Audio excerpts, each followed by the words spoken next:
আসসালামু আলাইকুম বন্ধুরা, কেমন আছেন সবাই? আশা করি সবাই ভালো আছেন, সুস্থ আছেন। আলহামদুলিল্লাহ আমরাও খুব ভালো আছি, সুস্থ আছি। সোনালী রান্নাঘর অ্যান্ড ব্লগ চ্যানেলে আপনাদের প্রত্যেকে স্বাগত জানাই। আজকে আমি রেসিপি বলতে সেরকম কিছুই নিয়ে আসিনি। আজকে দুপুরের মেনুতে যা যা করেছিলাম সবগুলো একটু একটু দেখাবো। আর মেন রেসিপি হচ্ছে শুকটি ভর্তা, চিংড়ি শুকটি ভর্তার রেসিপি। তো শুকটি ভর্তা কিন্তু অনেকেই খেতে পছন্দ করে, আবার অনেকেই কিন্তু শুনলে নাক ছিটকায়। আমি যেভাবে শুকটি ভর্তাটা রেডি করি, এইভাবে যদি আপনারা শুকটি ভর্তাটা রেডি করেন তাহলে কিন্তু আর নাক ছিটকাবেন না। শুকটি ভর্তা দিয়েই কিন্তু এক থালা ভাত নিমেষেই খাওয়া হয়ে যাবে, এত সুন্দর হয় শুকটি ভর্তাটা। তো এই যে দেখতেই পাচ্ছেন, এটা কিন্তু অন্য একটা রেসিপি চলছিল, আর সেই দিন দুপুরে আমি করেছিলাম, তার জন্য একটু একটু অ্যাড করে দিয়েছি। আর এখন তো আপনারা কেউ ভিডিও দেখতেই চাইছেন না, জানি না কেন।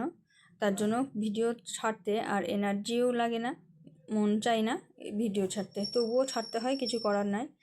তার জন্যই তো আজকে আমি পাঁচ মিশালি একটা ভিডিও নিয়ে চলে এলাম তোমাদের সামনে।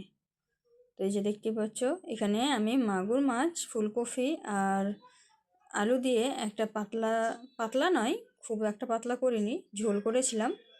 তো সেইখান থেকে একটু অ্যাড করে দিয়েছি। এই যে দেখতে পাচ্ছ, এইভাবে মশলাটাকে কষিয়ে ফুলকপি আলু দিয়ে ভালোভাবে সুন্দর করে একটু কষিয়ে নিয়েছিলাম। যে দেখতে পাচ্ছ, খুব সুন্দর করে লাল লাল করে কষিয়ে নিয়ে জল দিয়ে একটু সিদ্ধ করে নিয়েছিলাম। তো সেটা তোমাদের সঙ্গে একটু শেয়ার করে দিলাম। আর এই ফুলকপি আলুটা যেদিন রান্না করেছিলাম, সেই দিনে দুপুরে যা যা করেছিলাম সেই মেনুগুলো একটু শেয়ার করে দেব। আর সব থেকে মেন যেটা, সেটা হচ্ছে শুকটি ভর্তা। তো শুকটি ভর্তাটাই ডিটেলসে দেখাবো। আর এভাবে তোমরা শুকটিটা ভর্তা করো কি না সেটাও কিন্তু তোমরা কমেন্টে একটু জানিয়ে দিও। তো এই যে দেখতেই পাচ্ছ, ভালোভাবে কষিয়ে নিলাম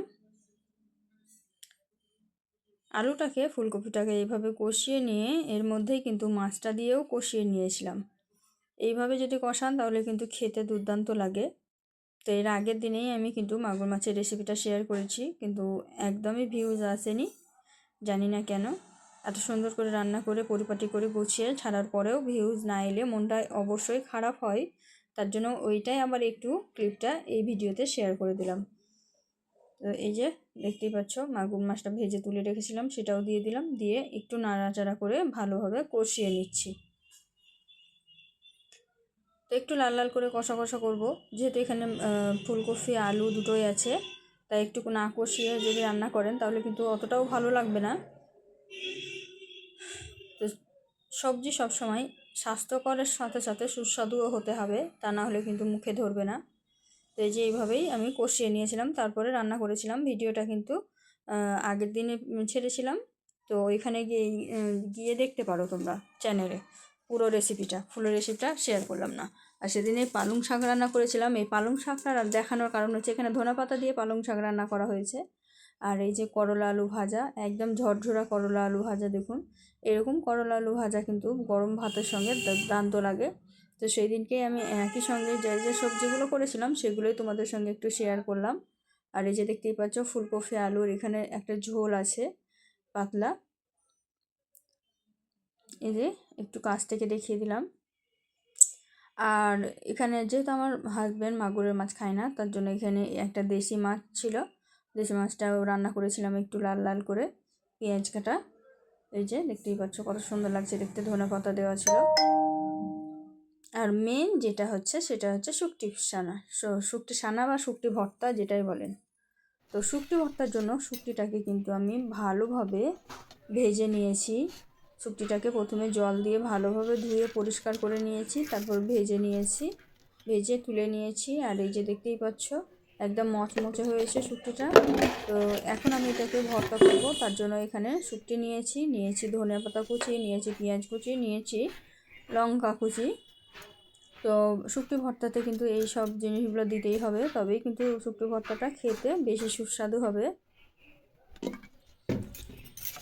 এখন আমি এটাতে সামান্য পরিমাণে লবণ দেব।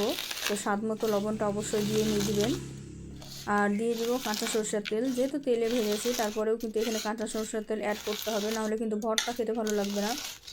এবার শরীরে যতটা শক্তি আছে সবটুকু শক্তি দিয়ে এই ভর্তাটাকে মাখা করতে হবে। অনেকেই কিন্তু ব্লেন্ডারে পিষে নেয়, আবার অনেকে কিন্তু শিলবাটারেও বেটে নেয়, কিন্তু আমার কাছে সবথেকে ভালো লাগে এইভাবে হাতে চটকে চটকে ভর্তাটা তৈরি করলে বেশি ভালো লাগে।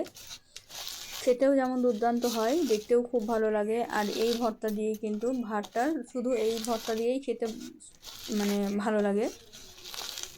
শুক্তি ভর্তা হলে কিন্তু আমি আর কোনো কিছুই নিই না ভাতের সঙ্গে, শুক্তি ভর্তার সঙ্গেই কিন্তু আমার ভাতটা সম্পূর্ণ খাওয়া হয়ে যায়। তো এই যে দেখতেই পাচ্ছ শুক্তিটা কিন্তু আমার ভর্তা হয়ে গেল। দেখো ভালোভাবে একদম কচলিয়ে কচলিয়ে মাখো মাখো করে নিয়েছি, এটা মাখো মাখো হয়ে গেছে। পেঁয়াজটাও নরম হয়ে গেছে আর ধনে পাতাটাও একদম নরম হয়ে গেছে, তার মানে এটা হয়ে গেছে। আর এখানে কাঁচা লঙ্কাটা বেশি দিয়েছি, এটা ঝাল ঝাল না হলে কিন্তু ভর্তা ভালো লাগে না। তো কারা কারা ঝাল খাও তারাও কিন্তু একটু কমেন্টে জানাবে, আর ভিডিওটা কেমন লাগলো সেটাও কিন্তু কমেন্টে জানাবেন। আর যদি ভালো লেগে থাকে অবশ্যই লাইক শেয়ার কমেন্ট করতে ভুলবেন না। তো এই যে শুক্তি ভর্তা একদম রেডি হয়ে গেল। তো আজকের ভিডিওটা এই পর্যন্ত, দেখা হবে এই ধরনের আরও নিত্য নতুন রেসিপি নিয়ে পরবর্তী ভিডিওতে। ততক্ষণ সবাই ভালো থাকবেন, সুস্থ থাকবেন, খোদা হাফেজ।